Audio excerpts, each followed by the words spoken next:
Você já parou para pensar que existe um capítulo inteiro na Bíblia que descreve um dia em que a própria terra entrará em luto? Um dia em que o vinho deixará de alegrar, as músicas cessarão nas ruas e até mesmo a lua se envergonhará?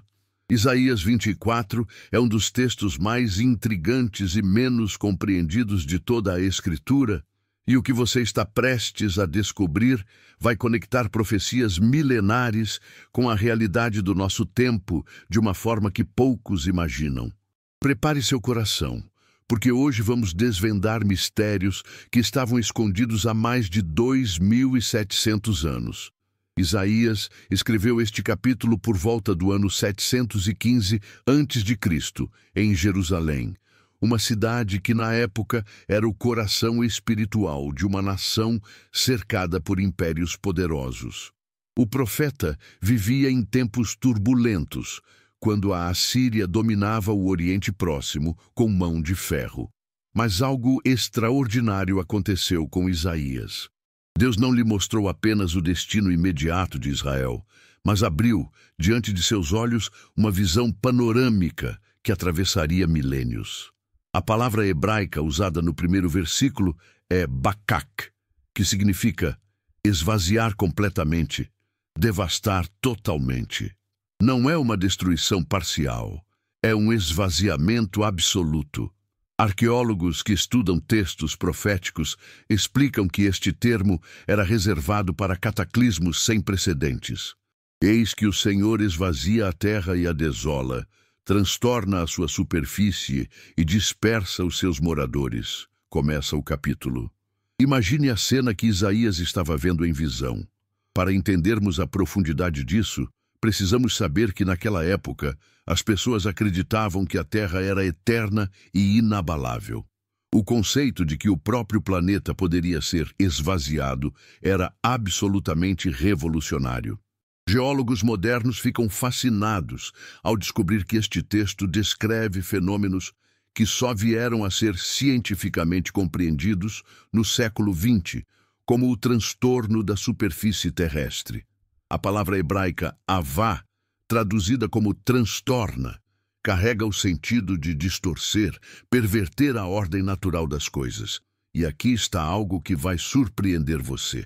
O versículo 2 diz: "E será com o povo assim como com o sacerdote, com o servo como com o seu senhor, com a serva como com a sua senhora, com o comprador como com o vendedor, com o que empresta como com o que toma emprestado, e com o credor assim como com o devedor."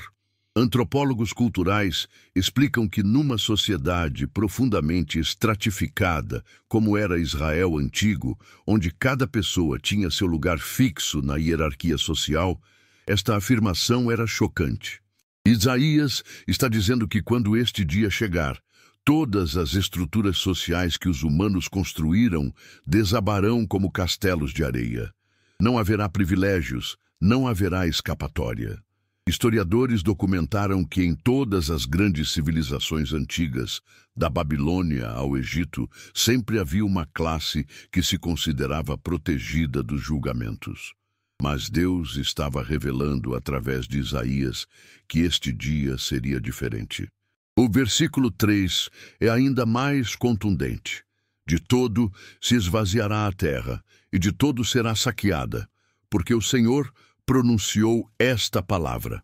A expressão "de todo" aparece 2 vezes no hebraico original, uma técnica literária chamada de ênfase através da repetição. É como se Deus estivesse dizendo: "Eu não estou exagerando, isso vai acontecer exatamente como estou dizendo." Especialistas em literatura profética explicam que quando os profetas hebreus usavam esta construção gramatical, era para eliminar qualquer dúvida ou possibilidade de interpretação simbólica parcial. Mas aqui vem a revelação que muda tudo. O versículo 4 nos dá a razão.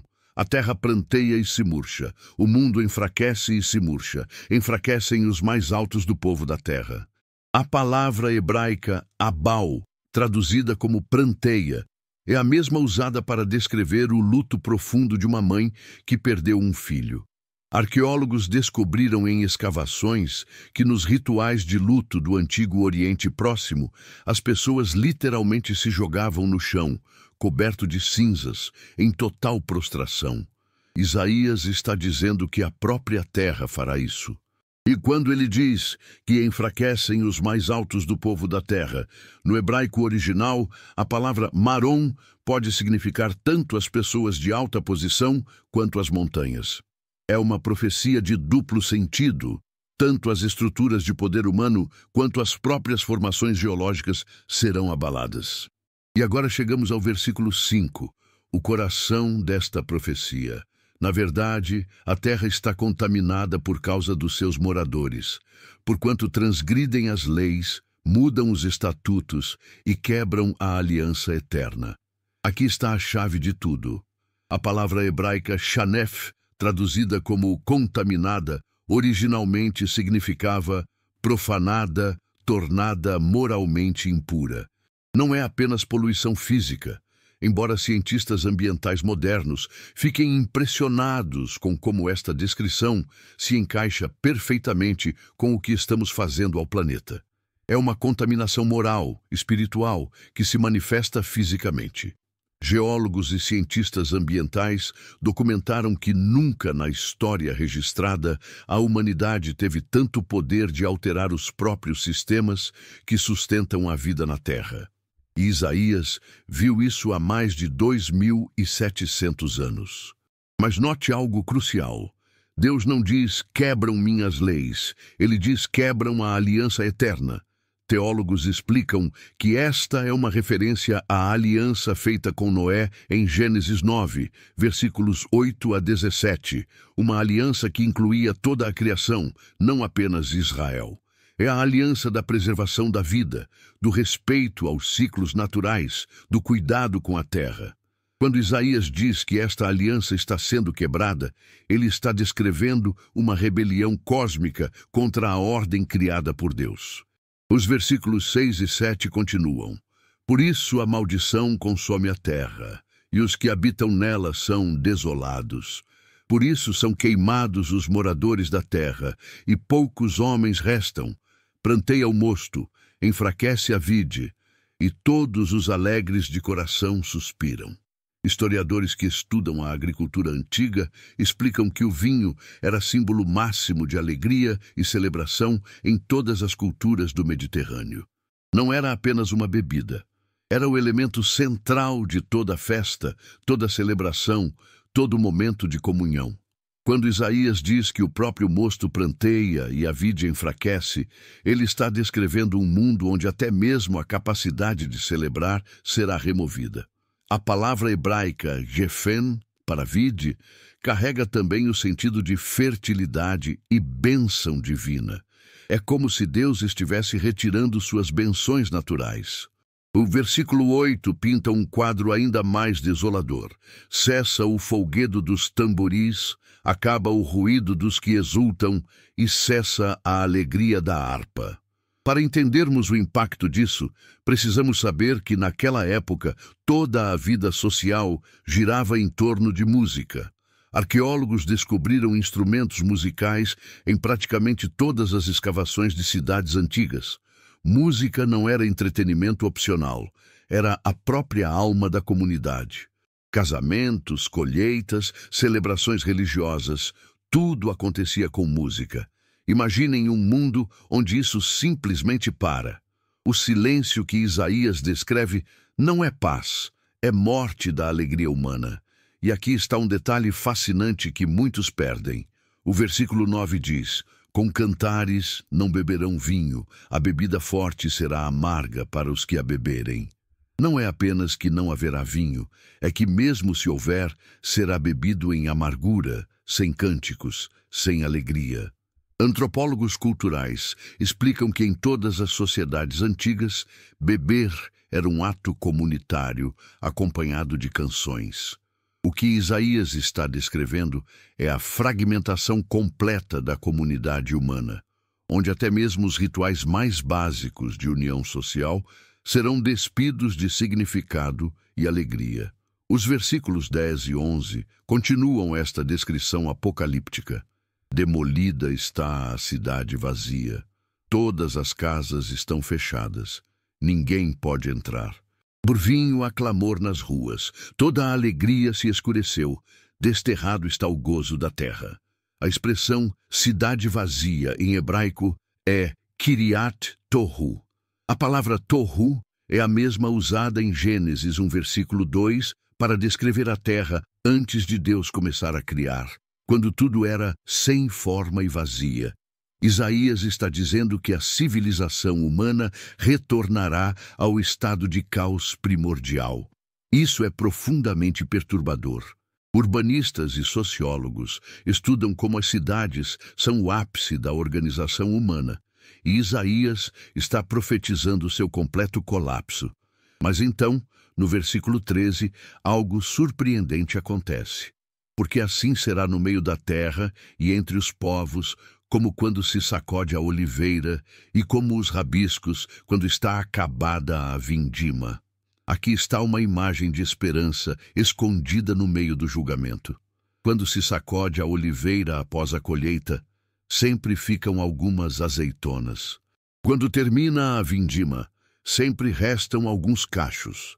Especialistas em agricultura antiga explicam que os proprietários de terra tinham até uma lei mosaica que os proibia de colher completamente suas terras, justamente para deixar algo para os pobres e estrangeiros. Deus está dizendo através desta imagem que mesmo no julgamento mais severo haverá um remanescente. Não todos serão destruídos. Haverá sobreviventes. E esses sobreviventes farão algo maravilhoso, como nos mostra o versículo 14. Estes alçarão a sua voz e cantarão com alegria, por causa da glória do Senhor, exclamarão desde o mar. No meio da devastação global, haverá um grupo que erguerá suas vozes em louvor. A palavra hebraica nasa, traduzida como alçarão, significa literalmente levantar, carregar, erguer alto. Não será um louvor tímido ou envergonhado, será um louvor ousado, visível, inegável. E note que este louvor não será apenas em Jerusalém, será desde o mar, sugerindo terras distantes, ilhas, nações gentias. O versículo 15 confirma: por isso glorificai ao Senhor no Oriente e nas ilhas do mar, ao nome do Senhor Deus de Israel. A palavra hebraica Urim, traduzida como Oriente, literalmente significa nas regiões de luz. Geógrafos bíblicos explicam que isto poderia referir-se às terras ao leste de Israel, mas também carrega um sentido espiritual de lugares onde a luz da verdade de Deus brilhará. As ilhas do mar, no contexto bíblico, geralmente se referem às terras gentias distantes, especialmente as regiões do Mediterrâneo Ocidental. Isaías está profetizando que o conhecimento do Deus de Israel alcançará os confins da terra justamente através deste julgamento. O versículo 16 nos traz algo profundamente comovente. E dos confins da terra ouvimos cânticos para a glória do justo. Mas eu disse: emagreço, emagreço, ai de mim. Os pérfidos tratam perfidamente. Sim, com perfídia tratam os pérfidos perfidamente. Aqui vemos o próprio coração do profeta. Ele ouve os cânticos de louvor que virão dos confins da terra, mas ao mesmo tempo sua alma se angustia pela perversidade que vê. A palavra hebraica razite, traduzida como emagreço, carrega o sentido de definhar, consumir-se. Isaías está literalmente sendo consumido pela visão do mal que precede este grande dia. Psicólogos que estudam profetas explicam que carregar visões de julgamento futuro enquanto se vive no presente é um fardo quase insuportável. E então vem uma das passagens mais aterrorizantes de toda a Bíblia. Os versículos 17 e 18 dizem: o terror e a cova e o laço vêm sobre ti, ó morador da terra. E será que aquele que fugir da voz de terror cairá na cova? E o que subir da cova, o laço o prenderá, porque as janelas do alto se abrem e os fundamentos da terra tremem. Aqui está uma progressão inescapável: terror, cova, laço. Em hebraico, é ainda mais impressionante pela aliteração. Pashad, pashat, pash. É quase como um jogo de palavras sombrio. Se você escapa do terror, cai na cova. Se sai da cova, é pego pelo laço. Não há escapatória humana. E note algo crucial: as janelas do alto se abrem. Esta é uma referência direta ao dilúvio de Noé em Gênesis 7, versículo 11, onde lemos que as janelas dos céus se abriram. Teólogos explicam que Isaías está conectando este julgamento futuro com o único outro julgamento de escala global registrado na Bíblia. Mas há uma diferença. Deus prometeu em Gênesis 9 que nunca mais destruiria a terra com um dilúvio. Então, o que são estas janelas do alto? Climatologistas modernos ficam fascinados porque esta linguagem poderia descrever fenômenos atmosféricos extremos, mas a interpretação mais profunda é que são as comportas do julgamento divino, derramando consequências sobre a terra. O versículo 19 é geologicamente preciso de uma forma surpreendente. De todo está quebrantada a terra, de todo está rompida a terra, e de todo é movida a terra. Novamente a repetição tripla de todo para enfatizar a totalidade. Mas note as três palavras: quebrantada, rompida, movida. Em hebraico são ra, quebrar em pedaços, parar, romper, separar, e mot, cambalear, vacilar. Geólogos apontam que esta descrição se encaixa perfeitamente com terremotos de magnitude catastrófica, onde a crosta terrestre literalmente se quebra, se rompe e se move. Isaías não tinha conceito moderno de tectônica de placas, mas Deus lhe mostrou exatamente como seria. O versículo 20 continua com uma imagem poderosa. De todo cambaleia a terra como o ébrio, e balanceia como a rede de dormir, e a sua transgressão se agrava sobre ela, e cairá e nunca mais se levantará. A comparação com um ébrio é profundamente significativa.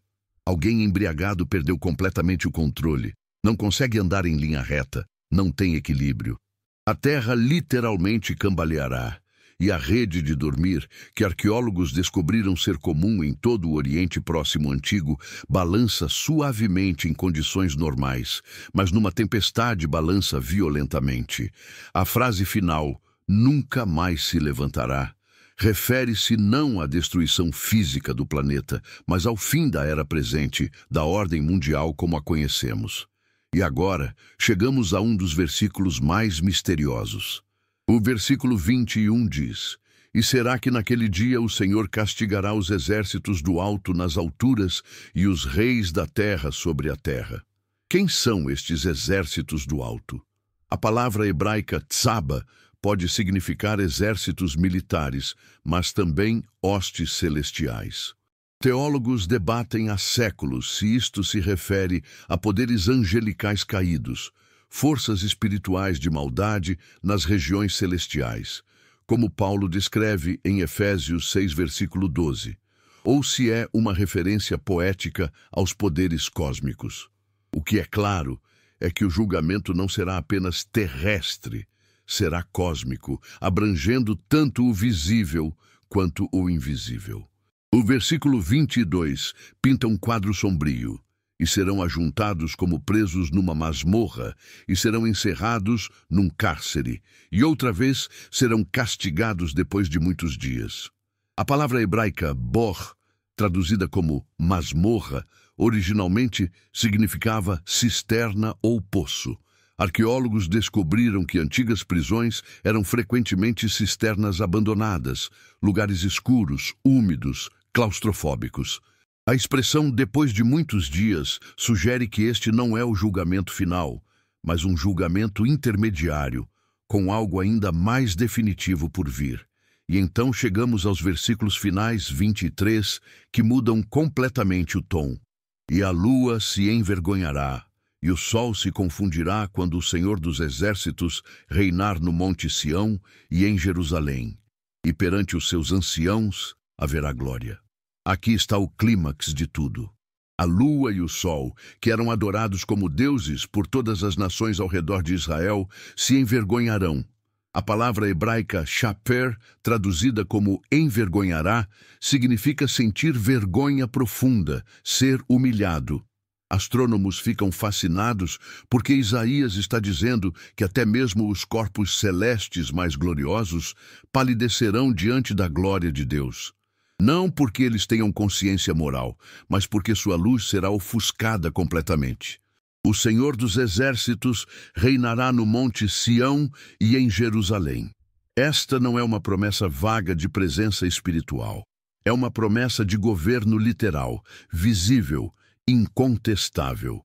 O Monte Sião, que hoje fica aproximadamente 740 metros acima do nível do mar no centro de Jerusalém, será o trono do universo.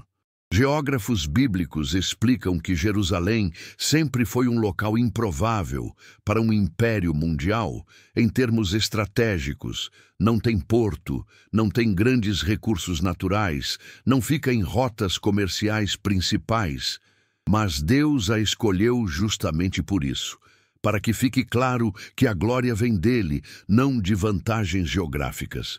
E perante os seus anciãos haverá glória. Quem são estes anciãos? Alguns interpretam como os 24 anciãos do Apocalipse, outros como representantes de toda a Assembleia dos Redimidos. O que é certo é que haverá testemunhas da glória de Deus, aqueles que sobreviveram, que permaneceram fiéis, que atravessaram o julgamento e agora contemplam a glória do Rei. Mas deixe-me conectar tudo isso com você hoje. Isaías 24 não é apenas sobre um futuro distante. É um chamado urgente para este exato momento em que vivemos. Quando o profeta descreve a terra contaminada, as leis transgredidas, a aliança eterna quebrada, ele está descrevendo um padrão de rebelião que se repete ao longo da história, culminando em nossos dias. Cientistas ambientais documentam que estamos alterando os próprios sistemas climáticos do planeta.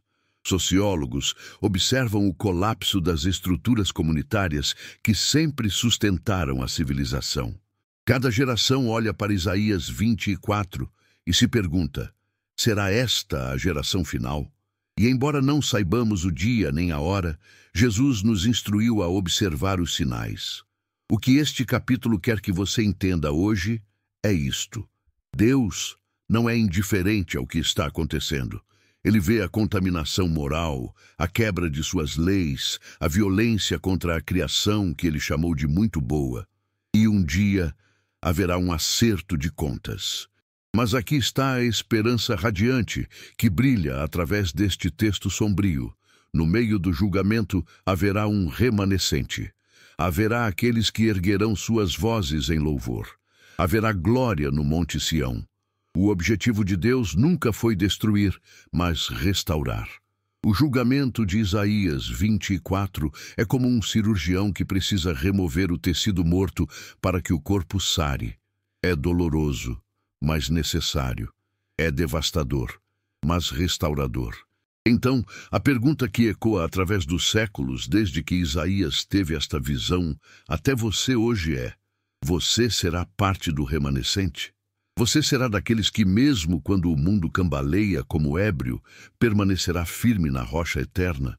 Você será daqueles que, quando a alegria for desterrada da terra, ainda encontrará motivos para louvar, não por causa das circunstâncias, mas por causa de quem Deus é? Este capítulo não foi escrito para provocar medo paralisante, mas para despertar urgência santa, para nos lembrar que estamos vivendo uma história com destino certo e precisamos escolher de que lado estaremos quando as janelas do alto se abrirem. E enquanto você contempla essas verdades antigas e eternamente relevantes, lembre-se das palavras do próprio Jesus em Lucas 21, versículos 28. Ora, quando essas coisas começarem a acontecer, olhai para cima e levantai as vossas cabeças, porque a vossa redenção está próxima. O mesmo julgamento que traz terror para os que rejeitaram a Deus, traz esperança incontível para os que o amam. Isaías 24 termina não com destruição, mas com glória. Não com fim, mas com recomeço. Não com silêncio eterno, mas com louvores dos confins da terra. Que a paz de nosso Senhor Jesus Cristo, aquele que sustenta todas as coisas pela palavra do seu poder, que caminhou sobre as águas turbulentas e acalmou tempestades com sua voz, guarde seu coração e sua mente. Que você encontre descanso, não nas estruturas vacilantes deste mundo, mas na rocha inabalável que é Cristo. Que mesmo quando a terra cambaleia, você permaneça firme, enraizado no amor eterno daquele que prometeu que nem mesmo as portas do inferno prevalecerão contra a sua igreja. E que você seja, desde hoje, parte daquele remanescente que ergue sua voz em louvor, preparando o caminho para o dia glorioso em que o Senhor dos Exércitos reinará em Sião, e toda a terra conhecerá sua glória. Em nome de Jesus, o Alfa e o Ômega, o princípio e o fim, toda honra, glória e louvor ao Deus Pai, Criador dos céus e da terra, por toda a eternidade. Amém.